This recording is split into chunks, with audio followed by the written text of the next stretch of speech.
Now, according to rights group Access Now, internet shutdowns are becoming far more common, with 371 cases documented over the last 2 years. We were just talking about Sudan, and that's just a typical example.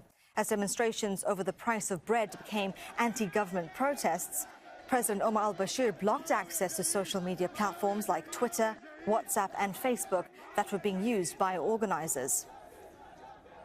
There have also been shutdowns this week in Zimbabwe, as this activist told us. The online space is the freest space for expression in Zimbabwe, so by shutting down the internet, the state stopped our handle, Open Pali, and many other alternative media sources in Zimbabwe from giving rolling coverage of the protests and the repression that subsequently happened. The internet is now back, but only partially, and Facebook, YouTube and Twitter are blocked. So that's making us use alternative platforms to keep getting alternative information out there, using platforms such as Telegram. And one of the longest known shutdowns, more than 40 weeks in 2017 and 18, took place in Cameroon as a protest movement gained strength in the country's English-speaking regions, according to Facebook's 2018 Transparency Report. And turning to Asia, China has long been known for its tight internet security.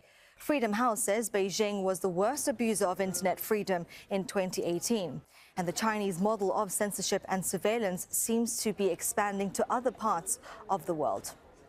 Meanwhile, every shutdown has an economic implication. NetBlocks.org created this tool that estimates the impact of internet disruption, mobile data blackouts, and also app restrictions. And those can be huge. For example, Zimbabwe, a country already plagued by a weak economy and political uncertainty, would lose $1.4 million in one day. Compare that to the United States, where a single day without the internet could have an impact of over $1.5 billion.